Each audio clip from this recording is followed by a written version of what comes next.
I guess I haven't done the introductions before, so hi everyone, I'm Elijah, one of the organizers for this year. And today we're going to be hearing from another one of our organizers, Taylor Knapp, about the stochastic gravitational wave background. So take it away. Yeah. Hi guys, I'm Taylor. I work with LIGO and SXS groups, so I work on a lot of different manifestations of gravitational waves, and so this is one that I've been working on for a project that I've worked on since I was a summer student here, so quite a long time. But I also think it's a cool topic, the stochastic gravitational wave background, because it has a little bit of something for everybody. So an outline of what I'm going to be talking about. So what is the gravitational wave background? What does it look like? What goes into it? How do we currently detect this and resolve it? And then how do we anticipate detecting it better with future detectors, and what these future detectors are? Each of these topics, I'm going to take a little bit of a broader approach to them, just because you can get really into the nitty gritty, but I want to make sure that I'm not going too far into jargon, and just kind of piquing your interest in some of these things. And I'm happy to talk more about anything after or later. So why should you care? Studying the gravitational wave background requires detector analysis. So building better detectors, reducing our noise, how do we become more sensitive to gravitational waves with these detectors that we have? Then astrophysical intuition. When we're building our models of the gravitational wave background, we need to consider the objects in the universe, the metallicity of these things in the universe, composition of the universe, all sorts of things like that. It isn't just a statistical problem, which goes into Bayesian statistics. We use a lot of the Bayesian approaches to evaluate our data and look at that as a data science problem as well. I know on our data science, or on some of our gravitational wave background teams, we have people who specialize in data science, because a lot of these things can be approached pretty generally. And a lot of the tools we've developed to look at gravitational wave background are pretty general across the board, or can have a lot of different applications. And then, as always, general relativity. We kind of need that to build our framework for what we're actually looking for, which are gravitational waves. So as I said before, there's something for everyone here. Experimentalists, instrumentalists, astronomers, theorists, and analysts. Especially here at Caltech, we have people on the simulation side of things, and instrumentation, analysis, many of you in the room. Cool, so what is a gravitational wave? Just to start out and kind of refresh everybody. So gravitational wave is a perturbation to the space-time metric sourced from energetic events. And a lot of these that you've probably heard about are compact coalescences. LIGO detected our first gravitational wave, 1509-14, which is two binary black holes, or a binary black hole system inspiraled and merged. And so that figure is from the detection paper, where you can see the waveform of the gravitational wave. You have them inspiraling into each other, and then merging, and then the remnant black hole kind of ringing after it's merged. And we saw it in two of our detectors. And then this is what the spectrogram looks like. Spectrograms are a way that we typically, or are one of the ways that we visualize gravitational waves, where we see this hallmark chirp, as you might have heard it referred to, where the signal is really loud at higher frequencies, which this is something that we look for in our data streams when we're trying to identify gravitational waves. And so with gravitational waves, when we solve the perturbation to the space-time metric, and do all sorts of gauge transformations and more nitty-gritty math that I won't include here, we get a solution that is a sum of plane waves. And these plane waves correspond to different harmonics, L and M. And yeah, these plane waves are real amplitudes and real phases. And so we can simulate these and look at these, each mode, or detect them and whatnot.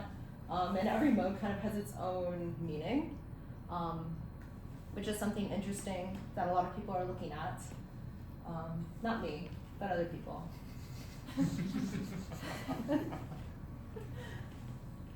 So, okay, so we have a gravitational wave event. How is this different from a gravitational wave background? And so a background is the composite signal of all these unresolved sources. So, for example, on the previous slide, we had 150914, very loud. We could see that, we can fit it, find the waveform in the time series data. These unresolved sources that make up the gravitational wave backgrounds are a lot quieter and not as obvious in our time series of data. So that figure is clipped from another larger figure, but I thought it just demonstrated this a bit well, or this pretty well. So the orange would be an example of a gravitational wave that we detect in a time series. But then we look at everything else left over. Everything else left over, the blue, would be like detector noise, residuals, and then a stochastic background of other unresolved signals. And so once we take out the noise, take out these louder signals, we're left with this unresolved background. And so right now we treat it as stochastic, isotropic, stationary, Gaussian, and generally assumed to be unpolarized. Some people have looked at what it would look like if we have polarization in it. But as of right now, a lot of the main analyses assume it's unpolarized. The nice part about assuming that it's isotropic, stationary, and Gaussian is that the longer we observe this time series, the better we can resolve the data, and we can resolve the signal from the gravitational wave background, which I'll return to a bit later as I talk about some of the detectors and what we do right now to compute the background signals. Yep. Okay. Yeah. What would it mean for the background to be polarized? Would it have some information about the sources, or was it? I'm not entirely sure. I've read some of it more about like scalar and vector polarizations. Oh. But I think, yeah, the polarization would, I think, yeah, I'm not exactly sure. Okay. Okay, so like when you say polarized, so like if I just have like a resolved event that has a polarization, right? Mm-hmm. Yeah, so that is the idea, just that if you superpose them, then you expect nothing? Yeah, I think it's, yeah, generally like as you keep adding all these signals together, it's gonna kind of balance out, and it isn't like the cross polarization is severely overwhelming the plus polarization signal. At least that's what it seems like it means. Okay. Yeah, so then the gravitational wave background is made up of two distinct, there are two distinct generation mechanisms that are in the literature and are looked at right now. You have superposition of astrophysical signals, so those quieter merges, quieter black hole, neutron star, supermassive binaries, anything that's not going to be in the resolvable detectable band by current LIGO detectors.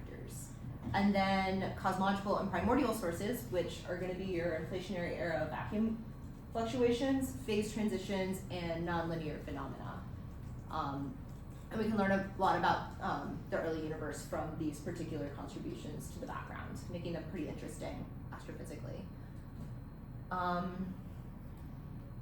So what does it look like right now? So from cosmic microwave background and Big Bang nucleosynthesis data, we can determine an upper bound on the total gravitational wave background, which is 1.2 times 10 to the negative 6 with these units. If we think back to maybe an astro class we've taken before, we know that the sum of all of these omegas is going to be around 1, where we're an expanding universe, or accelerating universe is greater than 1, and I think, if I remember correctly, but the point is that this is a very small number compared to the other contributions to the energy density of our universe. Very small, but not like ignorable. So cool, we have this upper bound on the number, but we care what this profile looks like that we integrate to get this number. And so we begin with this energy density frequency spectrum, which is 1 over the critical density, and then logarithmic derivative of the energy density from the gravitational waves. This figure is I think, a very nice visualization of all the different sensitivities of our current detectors, and instruments, which are in the dashed lines, and then the contributions to the background, which are in the solid lines. So we have contributions from supermassive binary black holes, which are going to be these, like, is my mouse? No. Which are going to be like in dark brown.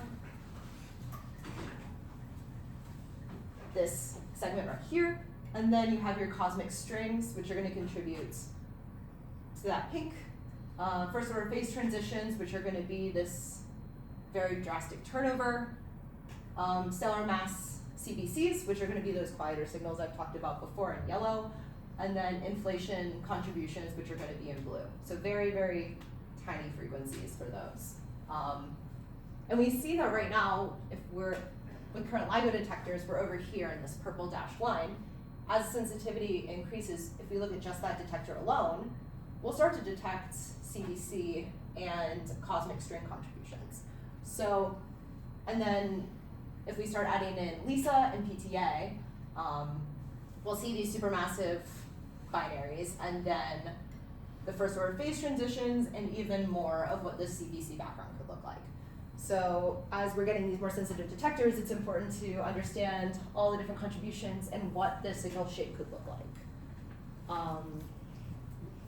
Can I ask a question? You first. I was just wondering, like, what's different about each detector that makes it sensitive to different frequencies? Is it like, Yeah, so they're built in different ways, Yeah. and I'll get to that at the end. Okay. I kind of have a breakdown of what all the different detectors are, Okay. like what makes them special.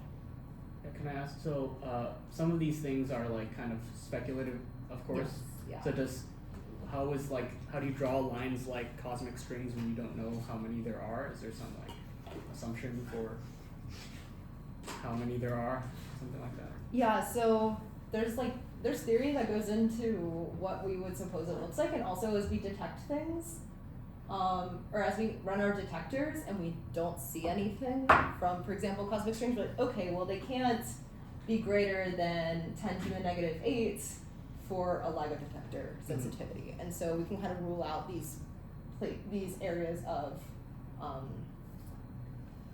the parameter space, and I guess model space Mm-hmm. in those ways. Yeah. And if you're sort of in the optimistic regime where you follow this line, does that mean that it's still a background, or are you actually resolving things at this point? It seems like Yeah, so you would start resolving things. They're kind of, we call it the background right now because we can't pick out the individual sources yet. Mm-hmm.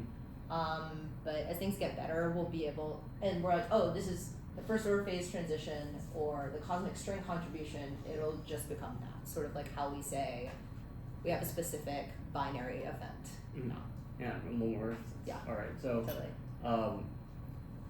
this is kind of an odd question, but like it would be great to discover things like first order phase transitions or cosmic strings, but I have no sense for other things like white dwarf binaries. Like, so if these things exist, does that mean we can't detect white dwarf binaries, or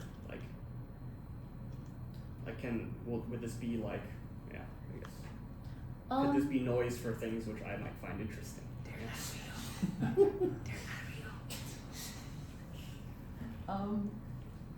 I mean, I don't think just because we detect one, we can't detect the other. Mm-hmm. I think they just will have different contributions, and so we just have, in different detectors, we're more sensitive to different regimes of what could contribute to the background. Mm-hmm. Yeah, that's about my best answer for that. That's good. The white dwarf binaries will be very, very, very faint because they don't have very much mass. Yeah. So they will be very hard to, unless they're 5 parsecs away. Yeah. In which case it will be really interesting, but we don't think they're going.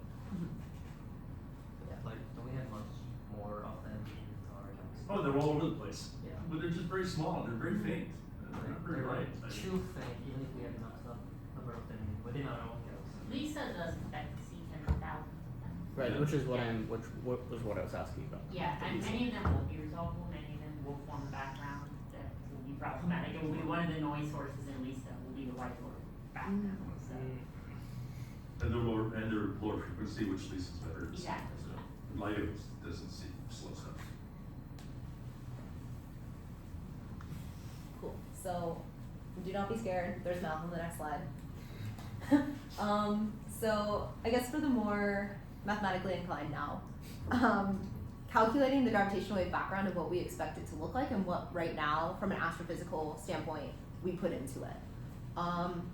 So the assumptions of homogeneity and anisotropy, I'm never gonna pronounce that word right, imply that for the energy density, if we integrate over frequency, or we can integrate over frequency, and then we can also integrate over the event rate over redshift, so how many events and how many CBCs we anticipate seeing as we go further and further back in cosmic time. And then the energy contribution per frequency band from these events. And so we can integrate over those two quantities, and I'll go into what each of them really means. So we can integrate over that. We can also just rewrite that general form of energy density I had on the previous slide and get a form that looks like this. And then we can identify kind of the similarity and we get this final integral for the energy density contributions from the gravitational wave background. So we're integrating over the events that we anticipate seeing, and then the energy contribution from these events, which then now asks the question, well, how do we determine these contributions? So starting from, if we look at the event rate, we can write it in terms, or even just substitute the star formation rate, and massage that a little bit before we stick it in, which I'll show you a few more slides. But the star formation rate is a function of the metallicity, composition of the universe that tells us, I guess, when stars form. Because if we think about it, you have to have stars to have a black hole. So there's a related, so the rates are related, so we can use that to inform how many binaries we anticipate seeing. And this looks like this, and that the redshift distribution looks, or sorry, the rate distribution for the low redshift universe, which is what we really consider here, because that's really what we can detect, looks like this curve here from Maddow-Dickinson. We typically, at least from the work I've done and the work I've seen, we use the Maddow-Dickinson distribution, where we calibrate it based on the local star formation rate, R naught. And then we have these parameters Z peak, where it peaks in redshift about Z equals 2, and then spectral indices that describe how the distribution increases to the peak and then falls off after the peak, because we anticipate it falling off at higher redshifts, where we expect to see fewer stars, therefore fewer binaries. Yeah. Can I ask Sure. questions too? Yeah. Event rate, the event is just anything that's causing gravitational waves, or it's specifically stars forming? So it would be like a compact coalescence event, so like two black holes, two neutron stars, black hole, neutron star, white dwarf. And so this is like hypothesized to be highly correlated with the Yes. star formation rate? Yes. Okay. How do you know that?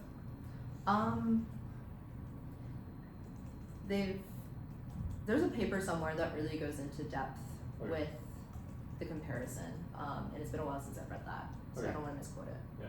But Does event rate here mean specifically like BBHs, or does it mean also CBCs, so like including white dwarf murders? Because like Yeah. if it's neutron stars or black holes, those things die really fast, right? So Mhm. I guess I would expect to track the star formation rate. What do you mean by that? Right, They like die what? real fast. I mean, like, so you would assume that the BBHs or something would track the star formation history over redshift, right? Because they would not last for a very long time as Right. stars, right? So It's stars, but it can take longer for them to stay as a boundary. oh, that's true. Yeah. Yeah, sorry. Yeah, never mind. Yeah, you're right. any more questions? Cool. So we have the event rate as a function of star distribution in the universe, and now we have this energy frequency, or this energy per frequency bin, that we also were integrating over. And so we write that, so this distribution is informed by the mass distribution of the events. So we expect to see, or we have a couple different types of mass distributions that we test and work with. with our parameter estimation, and with the gravitational wave background, the ones that I've assumed in work and I've seen assumed is the power law plus peak, which is that one in blue on the bottom, where there's a smooth turn on, so it's not very likely to have like teeny tiny masses, but then there's a peak value, and then it starts to drop off, and then we have a Gaussian peak, and then it drops back off again. So those are the types of masses we expect to see, and so we incorporate that distribution into this integral for how much energy contribution we expect, because each CBC, the amount of energy that it puts out as gravitational waves, is dependent on the amount of mass in the system. So your like supermassive ones are going to have are going to appear at lower frequencies, be harder to detect, while smaller stellar mass binaries are the ones that we're detecting with LIGO right now. Yeah, so we encode both these distributions of the redshift, or the rate as a function of distribution, and the merger rate as a function of redshift, and then the mass distribution of these objects, and we're able to integrate over those, put them all together to get R omega GW, what we expect from the CDC. And this is all from a review paper that I linked in the references slide if anyone wants to like more thoroughly go through that. So this is a really ugly integral, but it has a nice model solution that we implement in our gravitational wave searches, and we use a power law. Because if we go back to this figure I showed earlier, we expect to see in the yellow this smooth turn on. We expect to see a turnover at higher frequencies, but we're not quite sensitive to that yet. So right now, we're looking to model this as a power law with a positive spectral index. So yeah, I think that's kind of interesting that we can put together all of this astrophysical knowledge to predict what sort of simplest model we can implement in our searches to describe these signals. Cool. So I also mentioned that there's that the gravitational wave background comes from first order phase transitions and more primordial sources. So one that I'm particularly interested in, is first order phase transitions. So in the early universe, we'd have these spontaneous phase transitions of matter or fields that create these bubbles of different temperature in the primordial plasma. And the electroweak and QCD phase transitions are the primary contributors of this effect.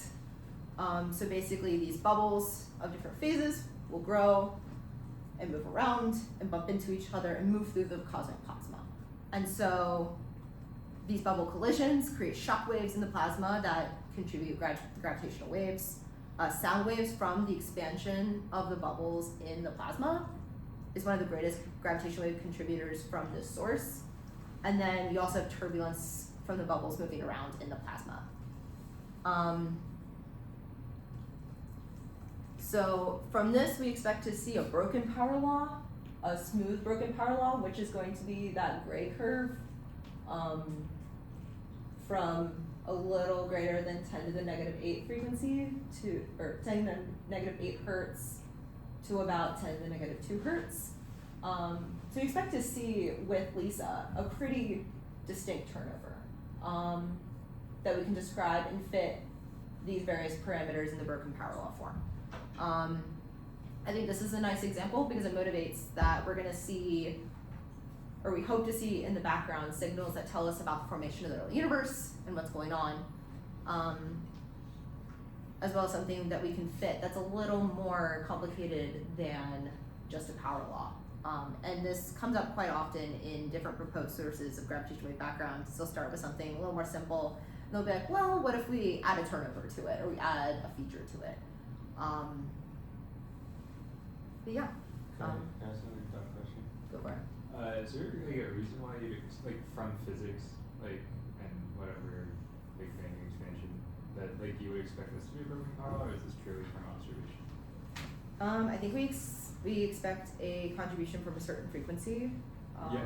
But then most. like the specific distribution is just like too much, and that's like, what do you think? I think from what I've seen right now, they're resolved separately or independently. Yeah. The models I've seen that do sum all of the different sources up is that broken power law, but a little more gradual, but only from this yellow CBCs and then the cosmic strings in pink, because that's what we would detect with LIGO. That's about the band of sensitivity that LIGO has. But I haven't seen anything lower frequency than that. I've seen a couple models that have like a low frequency like spike to them, but I think we kind of, until we have Lisa and all that other fun stuff at lower frequencies, then yeah. Do you know what the two bumps correspond to? Like, is it two separate phase transitions, like electroweak and QCD, or some separate things? They might be. I honestly thought they were different colors. I'm not gonna lie. So I can go back and look at that and answer your question later. They might just be two proposed placements of them. Okay. What's the line? So, is there a possibility of somehow PTAs like raising the other pump? Like what? I don't know. I guess I don't know what sets like the sensitivity of PTAs. Mhm. Yeah, I think PTA right now is seeing supermassive binaries Right, and right. the stochastic backgrounds. But I don't know too terribly much about PTA. Mhm.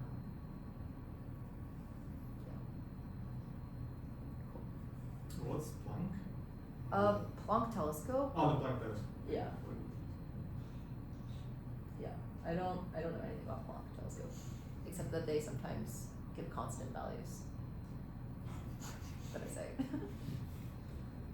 Cool. So how LIGO currently looks at the stochastic gravitational wave background, going back to, we resolved one really loud source out, and then we're left with noise plus the background. We take out the noise best we can, and we have a background. Well, how do we do that? So we need multiple data streams from multiple detectors in order to do this. This allows us to cross-correlate the noise and the signals in both and be able to refine what signal is common between the two detectors. I think this is a technique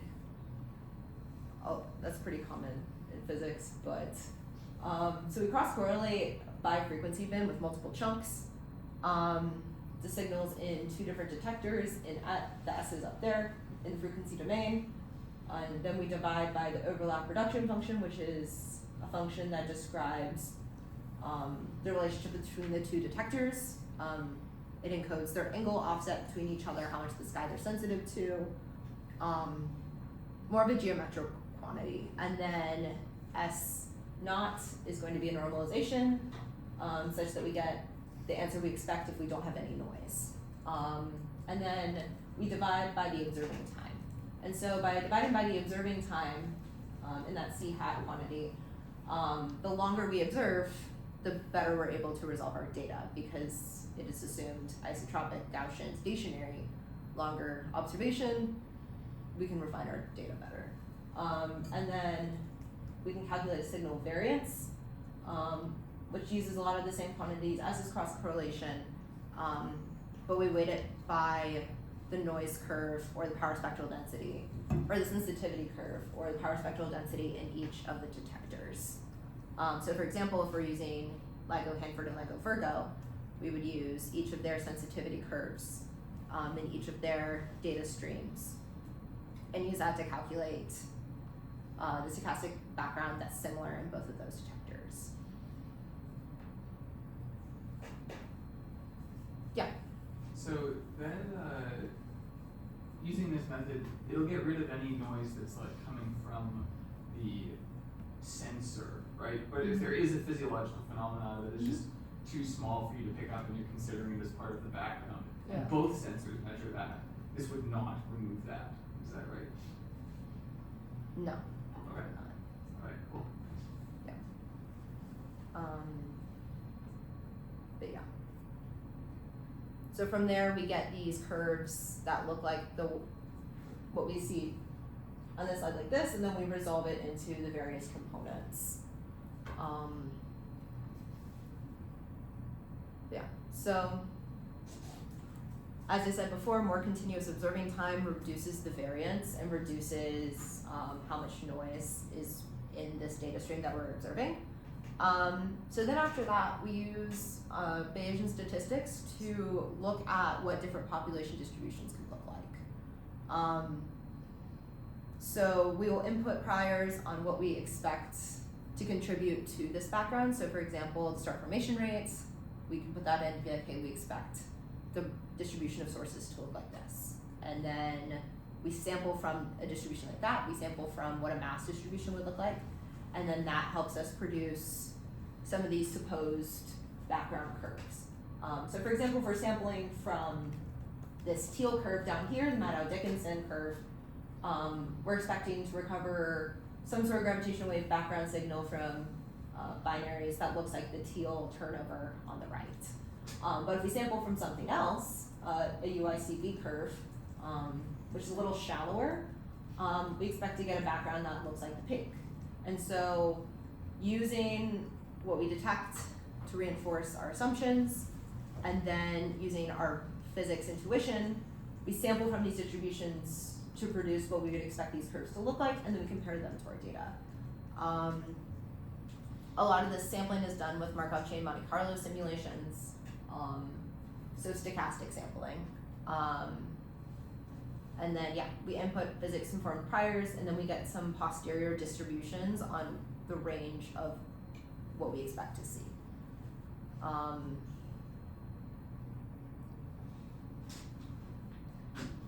Yeah, so I guess getting into some of the things we use to detect the background. So these are some of the future ones, and also touch on some of the current ones. So LIGO right now, LIGO in the United States, so Hanford and Livingston, have 4-kilometer interferometer laser arms that we use to resolve gravitational wave background, or gravitational wave sources and signals. Virgo has 3-kilometer arms, and these are both ground-based detectors. Einstein Telescope would also be a ground-based detector with 10-kilometer arms, as it's proposed right now, which would see into the kilohertz sensitivity band.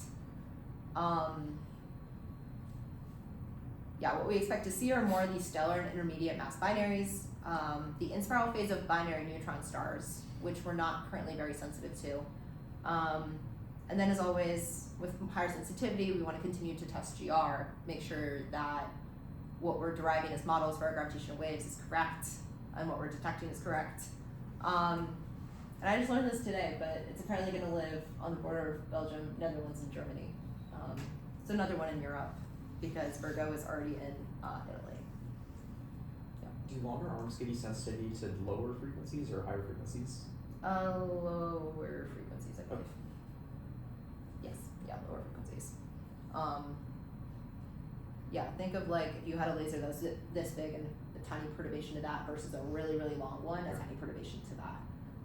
So it's kind of a game of how long can we get these arms with ground-based sources, ground-based noise, so seismic noise, and just space. Because the interferometers are like huge. But yeah. Also, another question: what sort of like sources do you get rid of by like going underground? Like what sort of seismic or vibrational noise gets better? Just like cars and stuff, or? Yeah. So car noise. We've had issues in some of the detectors before birds pecking on the interferometer, saying that the bird lines. What else? Yeah, I guess like rain. They're very sensitive to all sorts of things like that too. And those seismic noise, you can isolate for that with staged pendulums. So I think that makes it a little bit easier. The Kagra detector in Japan does that, and that one's underground. So just space, right? What? Space, like physical space. Like you need somewhere to put a 10-kilometer triangle. You can't uninterrupted 10-kilometer triangle. Yeah. You can't exactly do that above ground in a lot of places. The Yeah. Bermuda Triangle. Bermuda. Okay, maybe. I'll let you do that. That's where we're naming Lisa. So another ground-based detector we're hoping to build is Cosmic Explorer. That one's an L-shaped detector, 40 kilometers on one arm and 20 kilometers on the other. It's considered a third-generation detector with Einstein Telescope and LISA. So our detectors are kind of built into families, and so Cosmic Explorer, Einstein Telescope, and LISA are kind of all grouped together as our next generation with our upgraded current LIGO detectors. And as this figure shows, with CE, we're going to hopefully be able to see some of these population 3 black holes, which are a lot earlier, and then start to see more of these primordial black holes in pink. The yellow turnover curve is about where LIGO is right now, which we've come a long way from detecting our first few sources, 150914, which is down at the bottom, and then 190521. So as we push that sensitivity further, we're going to see further back in cosmic history and be able to see more of these neutron star binaries, earlier black holes, etc. Which is pretty cool. Yeah. Okay, I have 2 questions here. Mhm. First, what's the main point of like these like working teams on increasing arm length? Because if it's still kilometer long, the bandwidth doesn't change its orders of magnitude a lot. So we still are confined to observing stellar mass objects, per se, ish. So, and I guess making that arm twice or like a 10 times long comes with a lot of technical challenges involved. Yeah. So what's the like a gain of having a longer than arm that say we had like a 4 kilometer really well working model from LIGO. Yeah. So are they trying to make the arm longer? So making the arms longer, I think, is one of the most direct ways to be more sensitive. So by increasing the arm length, we'll be able to see some of these less resolved sources, lower frequencies, etc. Because I think, we have a difference in sensitivity even right now between like Virgo that has 3 kilometer arms and LIGO that has 4 kilometer arms. So the next generation, they want to kind of continue on this trend. And potentially also discover memory with Cosmic Explorer. Like the sensitivity curve is roughly on the. You need longer arm. Yes. So like only 10 times longer arm is enough. Apparently. Right, you wanted to let us see like further, like these type of events further out in the universe that have had gravitational waves that have kind of like dissipated or grown in size, the wavelengths, right? Like, Longer arms and right? yeah. We want Like- to see events further and further Yes. from us too, right? Yeah. So the long time ago events, the frequencies are bigger or smaller? Is that the function that's changing there? It's like Yeah. as you change sensitivity, you're sensitive to different frequencies, and so Yeah. I think we also expect to see different types of populations as we go further back. and that's like just because they have different mass distributions. Different metallicities, different formation channels in the early universe than like the ones in more recent cosmic time, or the Okay. close to us. So the sort of like gravitational wave frequency of emission is a function of M1, M2, and then also other stuff? Yeah, like metallicity, I think that's a big one. It seems like a lot of the objects are also at like very high redshift, right? So that probably matters, right, as well. Yeah. Like a lot. Because it's just when you like integrated the event rate and the integral, it's like, are you assuming that a lot of these other parameters that matter kind of like average out? Because you're only using like the mass population curve, right, to estimate like the event rate at each frequency. Yeah, or I guess the event rate at each, or I guess the event rate as a function of redshift is informed by like various observations and formation of stars over cosmic history. And then you have your mass distribution, which I think, is probably derived from the same sorts of things. So then, but you don't take into account like a metallicity distribution or anything. That goes into, I think, Okay. how they create those models. So like this like tertiary profile. Have you heard recently what's the leading candidate for the site? No. I They're looked, still touring. I Googled it this morning and I didn't get anything. Because last year I heard a rumor from some insider that they're actually considering like New Mexico as a leading candidate or something. It's one of the places. Yeah, but so they should have like a meaningful amount of flat land, but they want an institution with an experience of operating that amount of money before. I think that kind of rolled out New Idaho. Yeah. So, just wondering. Yeah, I don't know. Can I ask a question as well? So, Yeah. is there any sort of advantage or disadvantage to having unequal length arms? Because like LEGO has equal length arms, right? So Yeah. like why would you choose to do one or the other? Looks cool. I guess like space and also like I think it's I mean, this wasn't something I looked up. It's a good question. It'd be interesting to see what happens if you do have different arms that are of the same increments, so 20 to 40. Yeah, it might be a space thing as well. Because it's easy to go 40 kilometers in one direction, but then finding an orthogonal direction to go another 40 kilometers, you just have a really big square that's off limits now.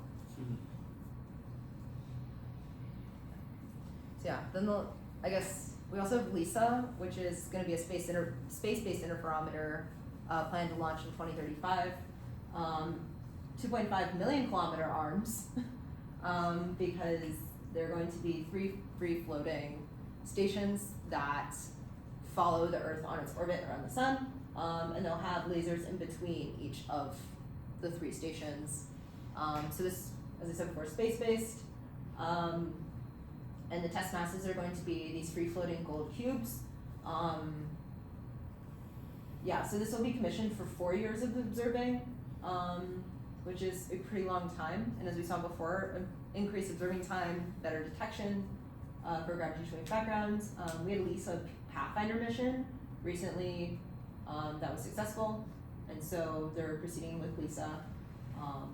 And then this will hopefully probe not only the gravitational wave background, but be sensitive enough to probe if there are any anisotropes in the gravitational wave background. And yeah. What was the Pathfinder mission?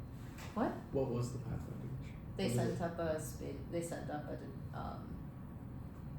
what is it? Spacecraft to sort of test. Was it CubeSat? I think maybe.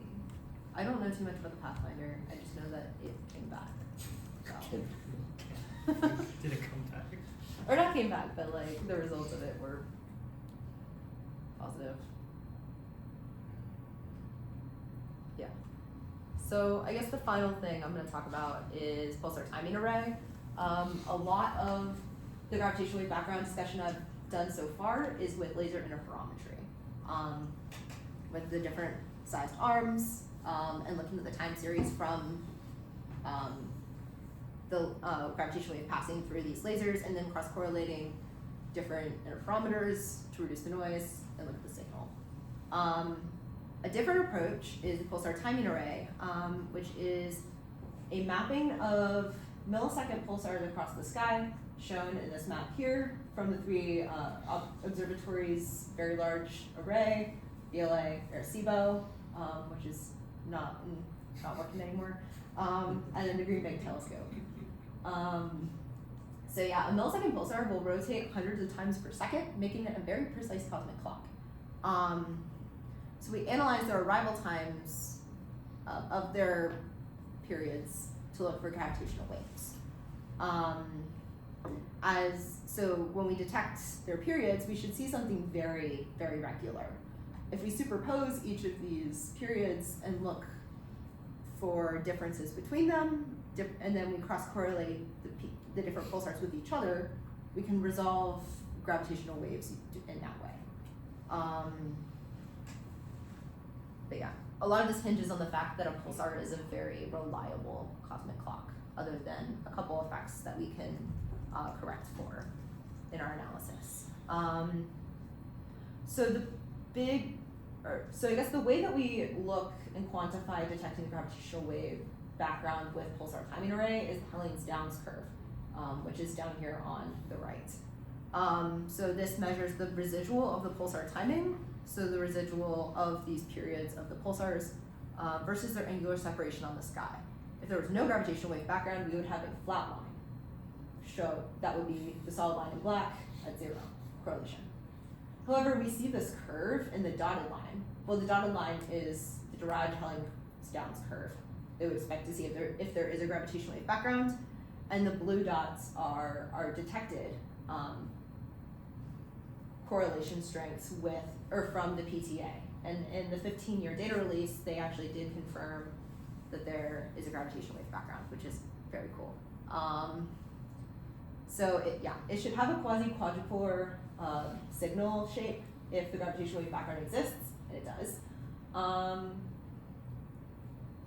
So not only did the 15-year data set put a bound on, or show that we can see the gravitational wave background with this Hellingsdowns curve, but we're able to get a gravitational wave background amplitude and spectral index for that power law I showed you a while back, which is awesome. So the way that we read this histogram chart is they take two different reference frequencies to calculate it off of, because in order to calculate a power law, you need 2 points to draw a straight line through in log space. So they pick one, they chose two different references and calculated this power law to verify it. And we get the same result for both choices. It peaks at a spectral index of about 13/3 for both, which is what we expected to see. And then they gave about the same amplitude value, which matters a little less than the spectral index, at least from what I've looked at with my research. But yeah, a lot of these detectors we're still pretty early on in detection of the gravitational wave background, so to confirm and then begin to place constraints on these parameters is huge and lays a really great foundation for these future generation more sensitive detectors. These are some of the conclusions. So gravitational wave background is a superposition of unresolved sources. Hopefully be able to resolve many of these with future detectors, two families of signals that contribute, astrophysical events, and then cosmological and primordial sources. And then we can use a lot of Bayesian statistics to bound and understand the gravitational wave background right now. And then a lot of different areas of physics are required to do gravitational wave background science, making it pretty interesting for anyone who wants to get into it. And lots of people here at Caltech work on the various aspects of this. And then links to papers and things if you want to read more.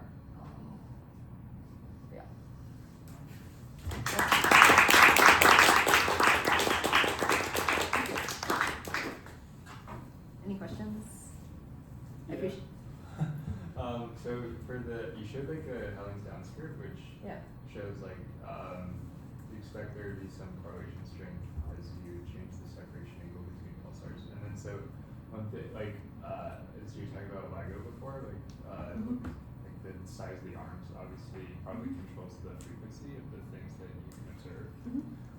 Here, how far away does the pulsar distance also similarly like change the sensitivity of something, or because you're looking at like now 2-point functions and it's only a function of the angle, so it seems like two things have changed, and I'm just trying to like reconcile does the distance of the pulsar actually matter for anything, or it's only the angular separation that you care about? I think it's only the angular, because then it's the arrival time that we're looking at, and then we can use the arrival time and the distance to compute what would be comparable between the two pulsars when we're looking at their separation. So it doesn't even matter if the pulsar is super far away, or right next to us, you'd still expect the same exact correlation string to something that's at a different angle. Yeah. I think so. And dumb question number 2 is why curve not symmetrical? Good question. That was my question actually. Yeah. Because should be isotropic, and it's clearly not. Yeah. So what is not isotropic about it? Yeah. Because things are the same in every direction, right? Yeah. Yeah. That's a good question. I actually don't have a great answer off the top of my head, but I could point you towards some resources that would probably have a good answer for that. I mean, is the question why is it not flat or something?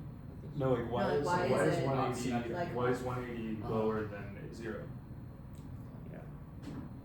Yeah, I'm sorry, I don't have a great answer for that, but Could it be because of how the detectors are oriented? so it might be.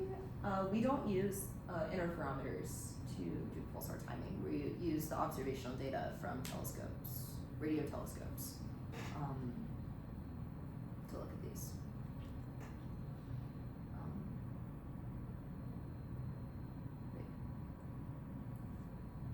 Maybe not so much a well-posed question, but I was just surprised that like 2 different star formation histories, like with the same density overall, can yield such like different gravitational wave backgrounds. Like, is that because the slower one, the more gradual one, like produces less compact binaries, as opposed to like the Meadow-Dickinson kind of like peaked cosmic new thing?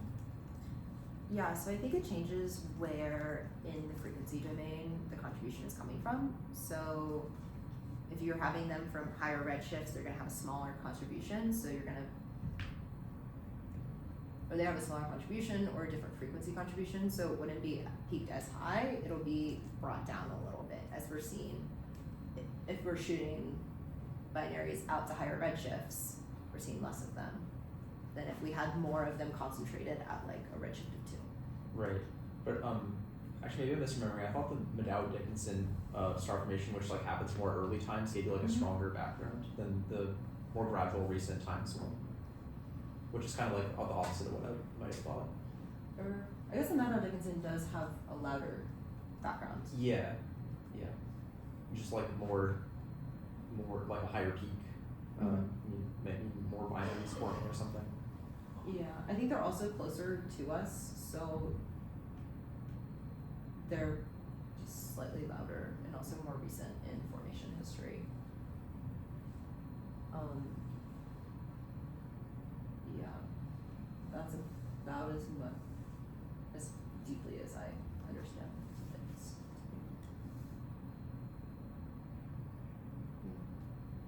There is a paper in CQG that titled Answers to Frequently Asked Questions about the Pulsar Timing Array Helix and Downs Curve. And they explicitly have an item answering that question. Why is that a different answer than the indicators? Yeah, so why? I don't understand. Why? Just read it. Okay.